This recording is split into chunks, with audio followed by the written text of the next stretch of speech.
Hey guys, welcome back to Rani Martin channel. ಇವತ್ತು ಪಾಲಕ್ ದಾಲ್ ಕರಿ ಮಾಡೋದು ನೋಡೋಣ ಬನ್ನಿ. ಫಸ್ಟ್ ಟೈಮ್ ಮಾಡ್ತಾಯಿದ್ದೀನಿ.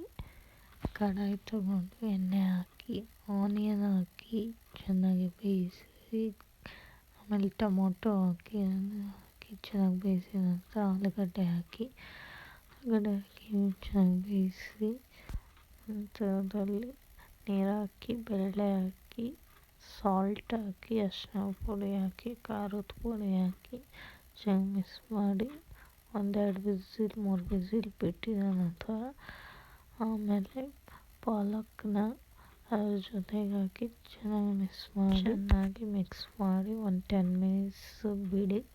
ಅಷ್ಟರಲ್ಲಿ ಒಗ್ಗರಣೆ ಹಾಕೊಳ್ಳೋಕ್ಕೆ ಬಾಣಲೆ ತಗೊಂಡು ಎಣ್ಣೆ ಹಾಕಿ ಬೆಳ್ಳುಳ್ಳಿ, ಶುಂಠಿ, ಒಣಗಿರೋ ಮೆಣಸಿನ್ಕಾಯಿ, ಹಸಿಮೆಣಸಿನ್ಕಾಯಿ, ಕರ್ಬೇವಿನ ಸೊಪ್ಪು, ಈರುಳ್ಳಿ ಹಾಕಿ ಚೆನ್ನಾಗಿ ಒಗ್ಗರಣೆ ಹಾಕ್ಕೊಂಡು ಆಮೇಲೆ ಇಂಗು, ಆಮೇಲೆ ಸಾಂಬಾರು ಪೌಡರು ಹಾಕಿ ಚೆನ್ನಾಗಿ ಮಿಕ್ಸ್ ಮಾಡಿ ಸ್ವಲ್ಪ ನೀರು ಹಾಕಿ ನಂತರದಲ್ಲಿ ನಾವು ಬೇಯಿಸಿಟ್ಟಿರುವ ಕುಕ್ಕರ್ನಲ್ಲಿ ಆ ಮಸಾಲನ ಹಾಕಿ ಮಿಕ್ಸ್ ಮಾಡಿದ್ರೆ ಪಾಲಕ್ ಕರಿ ರೆಡಿ.